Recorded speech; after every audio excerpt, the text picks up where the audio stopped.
Well, I was really interested to talk to you.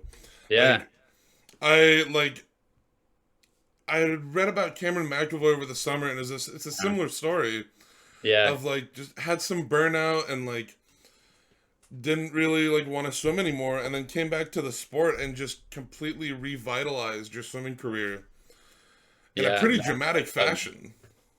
yeah, no, I love Cam. Like so much inspiration's been drawn from him. So, So, I mean, I wrote down some questions, but honestly, I figured we'd just use them as like a baseline. Like, I don't think this will be like my normal interviews because I'm more like wanting it to be a conversation, just because I'm uh, so interested to hear from you.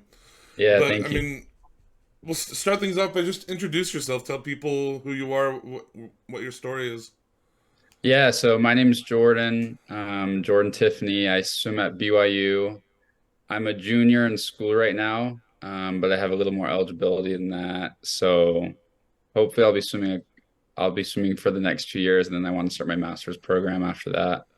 Um, I'm a transfer, so I spent my freshman year at University of Tennessee, and I swam the 4 IM, two fly, 2 IM while I was there. And that's what I was recruited for out of high school. And then after my freshman year, I decided I was done. I didn't want to swim anymore. I came back to Utah. That's where I'm from. I live about 20 minutes north of BYU in a city called Alpine.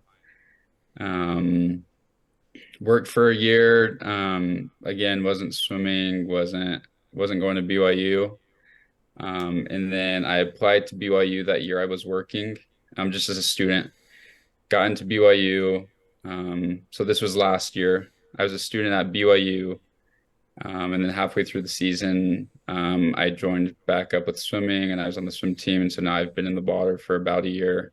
And this is my first official season competing since the 2020-2021 season when I was at Tennessee. So, talk to me about those initial feelings of burnout. Like, when did you realize like that you weren't enjoying swimming as much as you used to? Yeah, so I mean, honestly, I think a little bit of it was before I even got to Tennessee. So I guess a little more background is I've always lived in Utah my whole life. I trained with a club team called Hilltop Aquatic Swim Team, HASTE, out of American Fork, Utah. And when I just turned 16, I made the decision to move down to Arizona to train at the Scottsdale Aquatic Club, um, just for a new opportunity. I loved my team at HASTE, but I was like at the time the only one who even had sectional cuts, and I had junior national cuts at the time. Um, and the team was just like not exactly at the level where I wanted it to be. And I had family down in Arizona, and I had some friends on Scottsdale Aquatic Club. And so my junior year of high school, we moved down there, just so I could train with this team. And it went great. I kind of took off that year, like at A final and a couple events at junior nationals. When the year before, I think I got like second to last at junior nationals. So within a year, I went from like very bottom to top at junior nationals. Had so much fun. I was really grinding out yardage, like high volume because I was training for the 4 IM. But I loved it the whole time. Like no complaints. Loved that team to death. Loved swimming. Like probably one of the happiest moments of my life. Um, so I did that for my junior year. My senior year, I decided to come back to Utah. At this point, I had already committed to Tennessee. Um, and so I knew like the next year, my following year, I'd be going to Tennessee. Um, and coming back from like a super high level environment like Scottsdale to coming back to training with my same club team, which I absolutely love. Love my coach, love my teammates. It's just a different atmosphere. And so that was definitely difficult. Not having like those same people around me to push me. Like I'd already committed to Tennessee. I had A finals like 5 times at this point at junior nationals. Like, so there probably was a little bit of like not as high of a goal to chase since I already accomplished a lot, along with around this time is when COVID's hitting. So like midway through my senior years when COVID is hitting, so pools are starting to shut down. So from like March of my senior year until I got to Tennessee, I didn't swim a whole lot because of COVID. And that was really the first time when I was like how all in am I on swimming? And I'm the type of person who's all in or all out. Like if I'm all in, I'm going for it every single day. Like nothing's stopping me. You can expect the best from me. But if I'm not 100% all in, like it's really hard to give effort. And so during this time when I wasn't swimming much, I was I was really questioning like how much do I love swimming? How much do I want to do this? But but I still was really excited to go to Tennessee. Like it was a dream of mine. I like wanted to swim at some big time SEC school since I was a little kid. And like I worked my butt off to accomplish that. So I get out there and um I start training high volume. Obviously, like I'm training for like the two fly, the 4 a.m., these big events. And like honestly, towards the very beginning, I was like, shoot, like I really don't know how much I want to be here. I don't know how much I love swimming. And like if I'm not loving swimming, which is where all my time's going, like then what am I doing? So I kind of that's where the burnout started. Like end of high school, and then when I got to Tennessee, I was like, freak, I do not want to do this anymore. I think that's really interesting that like COVID affected you in that way because it did that to a lot of people, Hmm. and a lot of people just chose to just quit. They were done. But like you still went to Tennessee, and then it still kind of set you on that path of eventually you came back to swimming, and it brought you to where you are now. Yeah. It's always such an interesting thing to hear about from people, like how COVID affected them, and to think about like what would have happened had COVID never happened. Because I think I used to think about that for myself too. Mhm. But it's just such a interesting reality we live in, that all of this happened, and how people are making the best of probably not a great situation, or like a situation that led them to probably some mental health struggles or some personal struggles. Yeah, which that definitely was a part of it too. Like once COVID hit and then I went out to Tennessee, I did start having more clear signs of these mental health struggles that I hadn't really had before. And so I didn't quite know how to handle that as well. And that's part of it. So talk to me about that time, like in between leaving Tennessee and your first conversation with the coach at BYU. Like what were you doing? Like you talked about like being in the weight room, but what Yeah. were you doing? Like what kept you sort of like in the shape that you were in, that you were able to come back and be so competitive so quickly?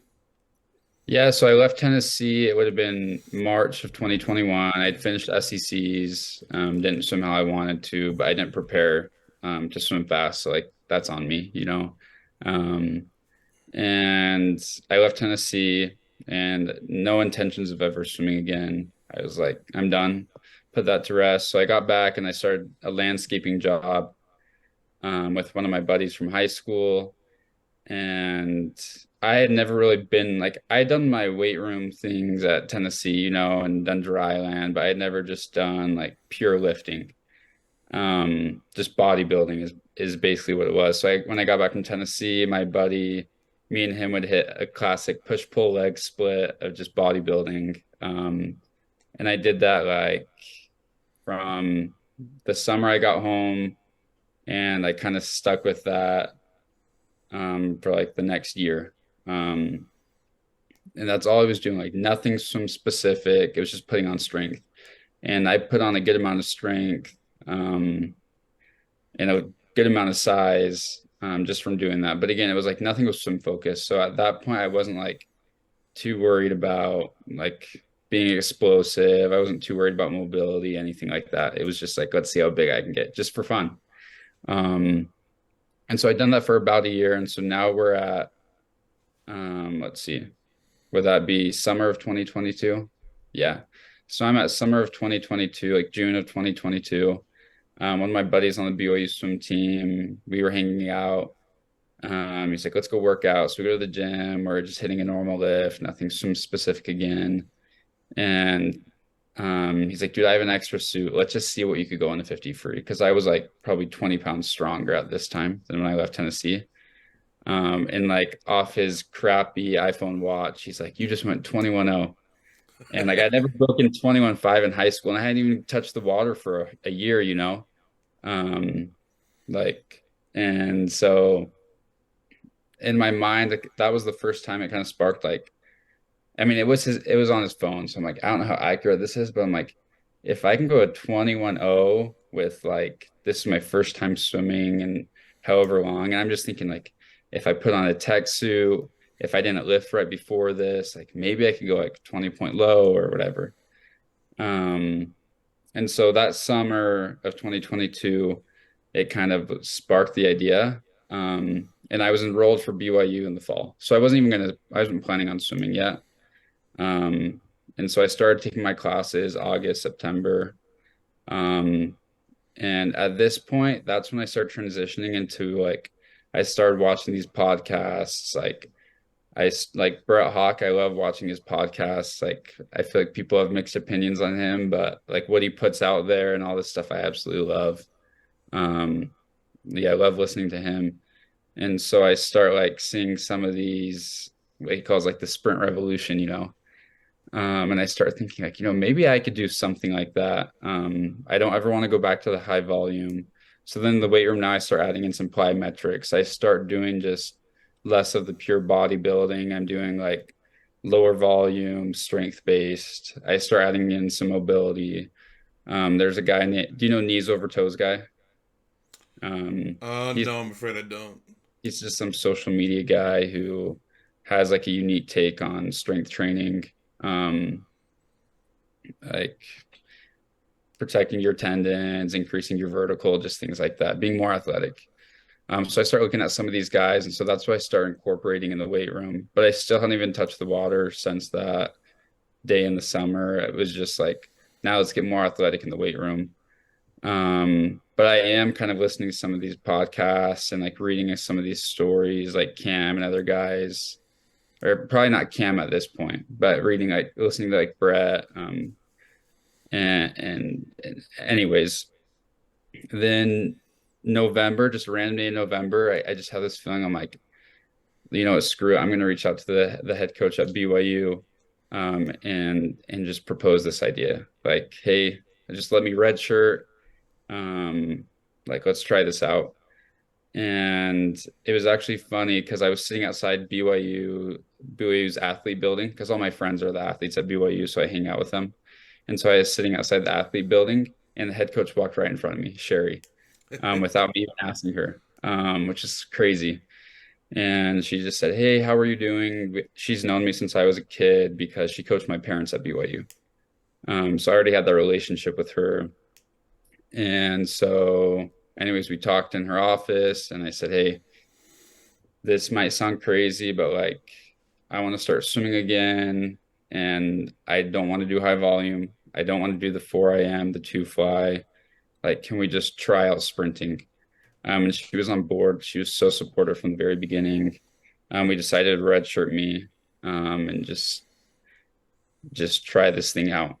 So, That's such an interesting like set of circumstances that like the stars aligned oh yeah, where like you knew people on the team and they were supportive of you trying it and the coach had coached your parents so you already yeah, had that it's such a perfect set of circumstances that like had it been a different coach they might have missed out. oh yeah. Oh well, I never broke 21.5. I never broke. I might have been 45. I think I might have been 45 in the 100 free. I never broke 48 in the 100 back.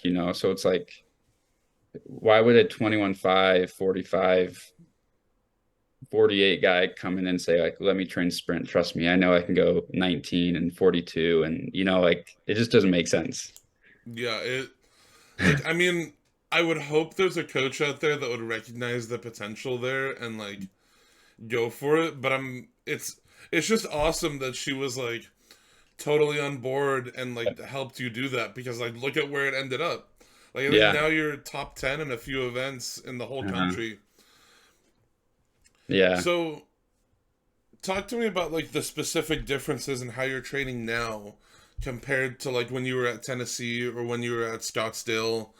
What's different about what you're doing now in terms of like if you could list some of the sets you're doing compared to what you were doing earlier or just how you're lifting? Yeah. So, I mean, at least at Scottsdale, I would think that most of my practices were around 7,000. On the high days, like I might hit 8,000. There, ranging from like 6 to 8, but I'd say 7,000 was my average. At Tennessee, I don't think it was quite that high, but it was still up there. I mean, I was in the distance group at Tennessee. There was like the super distance guys, and then kind of more like the 4 a.m. and 200 of stroke guys, and that's where I was. Um, I was training whatever the 9, 10 practices a week, doing 6 to 7,000. Um, but now kind of my schedule. So when I came back to swim, so a year ago right now, we trained singles for 4 months. I was just training singles. I was doing 3 weight sessions with the team, and then I do a weight session on my own, which is a lot more focused around like plyometrics, mobility, adding in some calisthenics. So Saturday nights for about 2.5 hours, I always hit the gym, and that's where I'd get in all my like extra stuff that I didn't get in throughout the week. Because throughout the week, I'm doing my basic strength with the team. And so all those extra things I like to get in. And the gym I'd get on Saturday. And those would be the things I'd be like watching videos of, seeing what certain like track programs are doing, like that knees over toes guys and things like that. And then as far as the pool went, I was just training singles. So I had 6 practices a week. Um, it wouldn't be it wouldn't be too common where they'd be over 4,000 yards. Like here and there, there's probably a couple throughout the week, but I would say average about 4,000 yards of practice. And so I'd done that for 4 months. And then my first swim meet, I had a little swim meet like halfway through those first 4 months of swimming. But I swam at sectionals in March, and that's when I went 19.4, 42.3, 45.2, and like 45.6 in my 50 free, 100 free, 100 back, 100 fly. And so I'd been doing those singles, and it was low volume, a lot higher sprints. I mean, typically a lot of those workouts, what it looked like is we'd warm up for about probably 1,000 to 1,500 yards, maybe sneak in a little aerobic, maybe 1,000 yards of aerobic. And then we do some USRPT typically, and then warm down. Or other days it'd be like warm up, tiny bit of aerobic, and then go off the blocks for a couple things, maybe like 3 or 4 broken 100 flies. And I feel like that was a majority of my workouts. It was either USRPT or like broken add-ups off the blocks, for those You four know, months.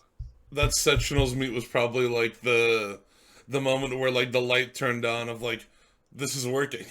Yeah. Well, I remember touching the ball. My first day went 42. When I went 42.3 in the 100 free, I'm like, what the, like, I never even seen a 44 or 43, you know?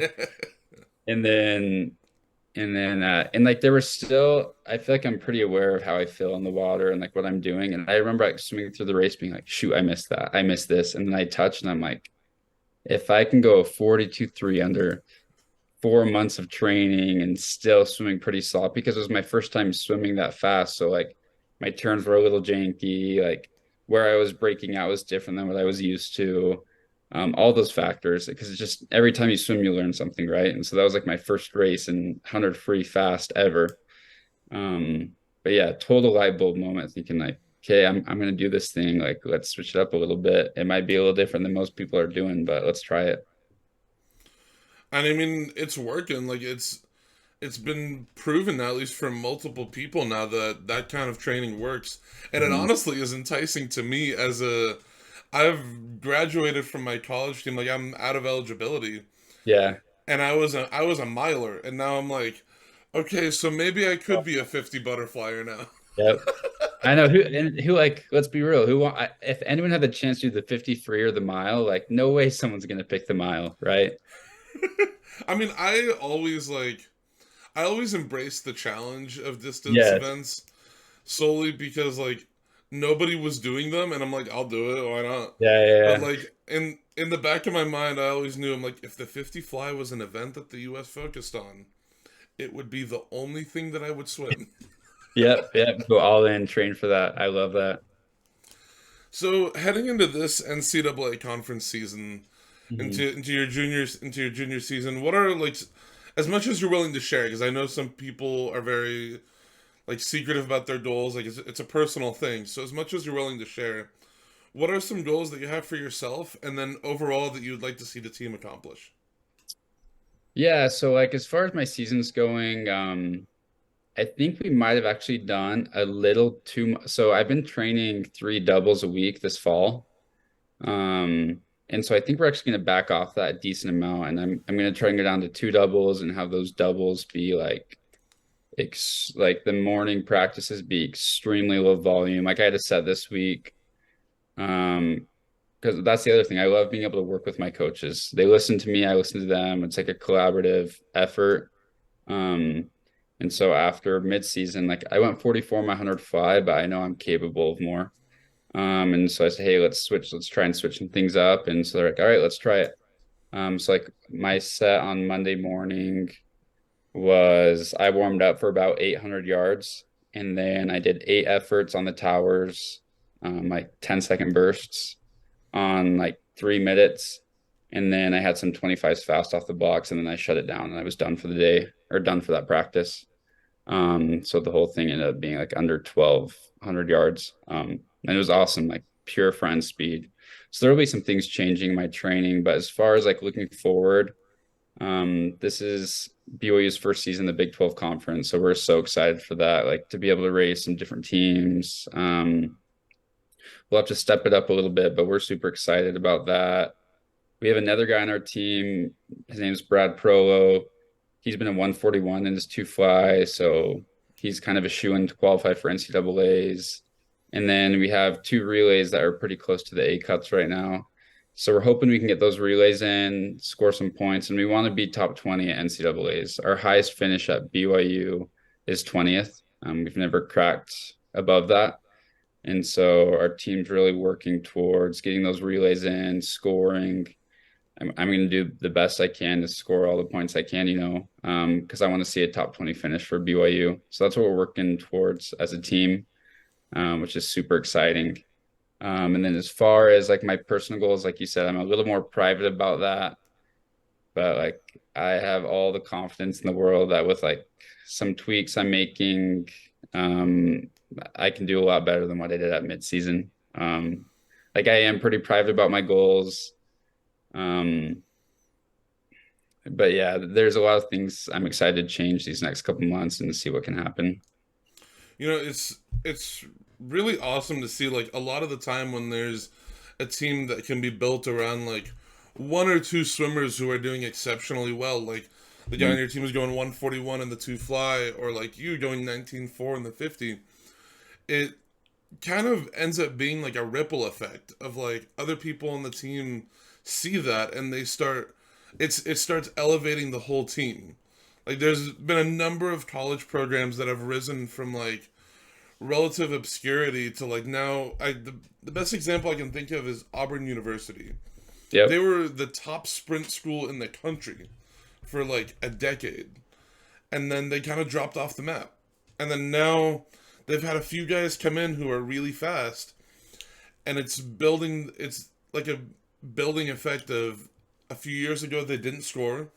Last year they had a few relays, and then this year they're set up that they might also be top 20. Yeah. It's a really interesting ripple effect of like how that happens, where one team will get one, two, three people who are really talented, and then it just ends up bringing up the rest of the team with them. Yeah, totally. And that's what we saw mid-season. Like we finished one of our medley relays and we weren't too far off the A cut. And that's like you could see buy-in in the team like shoot, we can do this. And it was awesome to see. Like I know our guys are capable of that. And it's fun to like do all I can to help everyone get bought in. It becomes really fun when like you people are buying into what's going on and Oh they yeah. see the effects of it, because it's like a snowball. It just keeps building and building, Yep. and like you never know what could happen. Yeah. And that's how we feel right now. There's so many things going on at BYU. Like we totally fly under the radar, which makes sense. Like we had a guy in 2016 get fourth at NCAAs. I believe that's our highest finish ever. Um, but it's been a good chunk of time since We've had like a relay get in and an I A think it was final. like 15 years since a relay. Yeah. Yeah. So it's like it's so awesome to go for that as a team this year. So, my last question for you, and just it's a bit more of a technical question. I'm curious if you could bring up just like an example of one thing you do in the weight room and how that directly correlates to like your in the water training. Yeah. Like just some like this is way more basic, but it's like at Tennessee, I don't think I could squat more than I think my max might have been 235 back squat. Um, and now I can squat 350, like pretty easy. Same with the deadlift, like our hex bar deadlift. I don't think I would have gotten like around that same weight to nothing above 300. I could be wrong, but I think that's probably where I was like 280. And yesterday I did 450 for a couple reps. So just pure strength, like it's nothing crazy. It's nothing like complicated. Like I got in the weight room and I put more weight on and picked it up, you know. But some more specific things that I've been doing. Um, Cam talks a lot about max core strength. And so over the core, like the last probably 6 to 8 months, I've been incorporating this one exercise that I totally feel difference in the weight room. It's weighted planks. I don't know if you've seen him videos of him doing it, but he just has a belt around his waist with a chain. Um, and and like I've been able to load like 135 pounds on for 35 seconds. That's where I'm at right now. So like max core strength has been a huge thing for me because I watched some video of him talking about like all the time we'll do like these 15-minute core workouts or whatever. But it's like how does that even translate into the water when I'm trying to do like a 20-minute or 20-second max effort race? So max core strength has been huge for me. And then just like vertical, like box jump, like I can box jump over 50 inches. And naturally, I'm not an athletic person at all. Like I'm like growing up, like I played all the sports growing up, and I was never the athletic kid or the strong kid. Like same thing at Tennessee. And then now at BYU, it's like I can jump higher than most people, and I'm stronger than most people, but it's like I just taught myself how to do this. And so it's like anyone can, I honestly believe anyone can do it. Like you get in the weight room, you follow a plyometric series, you're going to be able to jump higher, get off the box a little bit quicker. You know, you follow a weight program, like you're going to push off the walls harder, and that's half the race short course. That's kind of how I'd look at it. But yeah, like my biggest things in the weight room, I would say would be like plyometric series. A lot of it has been from that knees over toes guy. I love that guy. Um, and then the max core strength has been really important to me as well. I'm really curious if you're on assuming you're on leg press, how much do you do on leg press? Oh, I don't know. I do a lot more like free weights, barbells, but yeah, I don't know. I'd be interested to see. When I like the most I ever got to on leg press, and it scared like everybody on my team, was I did 1,090 pounds at one Ease. point as my max. I love it. Um, And it's I just did like like packed on the side. yeah, it's like 14 45 pound weights on each side, and like I did like 800, and my coach was like, "Yeah, you made that look easy." So two Yeah. weeks later, I was like, "Okay, I'll do 900." And I did 900. He's like, "Put on more." I did 1,000. He's like, "Put on more." I ended up topping out at 1,090 pounds, but we say Yeah, I love 1,100 because that sounds better. Yeah. No, I love that. Yeah, leg press is fun. I don't think I'd be able to find enough weights in the room to, because I bet you couldn't fit anything else on that thing, huh? No, I couldn't fit anything else on it. I'm sure Yeah. somebody on my team has a picture somewhere, but like we like somebody took a video of like the whole weight room and there was no 45 pound weights left. Yeah. It's So just you and the every time I do yeah. leg press, everybody would get really annoyed because they know they couldn't do anything. Yeah, everyone's got to wait for you. Yeah. That's funny. All right, Jordan. Well, this was great. This was like really, really interesting. Like Oh, I'm really interested to see like where you go from here. yeah. Yeah, I'm excited, and that's the thing. I still feel like I'm just scraping the surface. Like every time I swim, I learn something new, and it's even like I finished my 40 when I went 44 at midseason. It was like, shoot, like there were so many things I hadn't practiced at that speed before. Like even the little things like the most basic thing of having a kick count. Like I was changing my kick count throughout the week because I was like feeling pretty good. I was shaved, I had my suit on. And so like again, that's another thing we want to add in for my second semester of training is suiting up a lot more in practice. So I know exactly where I'm going to be in the water. But yeah, I'm excited. I'm learning a lot right now, and it's fun to like feel like every day I'm getting better. Yeah. I really just wanted to like highlight this story. I mean, I don't have a huge audience, but I wanted to highlight the story as much as I could, just Yeah, to show people that like there's different ways to train. It doesn't have to be like you don't have to be swimming 7, 8,000 yards to be like yeah. a really good swimmer. Yeah, no, I'm totally on board with that. Like, I mean, it's a little different if I was training just for the 50 free. It's like I have to train for three events at NCAAs, prelim final, hundreds. So it's like if I could, I would love to do like the pure cam training of like super low volume. But I'm just not in a spot where I can do that right now, or like I don't want to do that because I want to be able to have a 3 day session prelim final. But it's the best part for me is like when I was training that high volume and I was so burned out, it just killed the sport for me. And it's like I hated swimming. I hated the thought of it. Like I had all these bad feelings towards it. And now knowing like I get to go into practice, it's not going to be a long practice. I'm going to give a max effort for short rest, and I'm going to be like having fun while I'm doing it. Like it's so nice to have these positive feelings around swimming again. And it's, And it's it like like you has only to do end up swimming faster if you're happier. it. Yeah, oh, 100%. It's like, why would anyone not want to come into practice, sprint fast for a short amount of time and smile and get out? Yeah. I'm all for that. I don't know who isn't. That's awesome, Jordan. Well, thank you so much for joining me. Yeah, no, thank you. This was great. It was nice to meet you. Yeah, nice to meet you too. I'll have this posted. Honestly, I'm probably gonna post this like this weekend, just because I really want to get like this story out to people.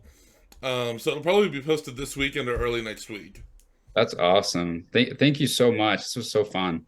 Yeah, thanks for coming on. You have a great Yeah. rest of your day. I'm really excited to see where you go. Yeah, you too. We'll have to stay in touch. Yeah, definitely.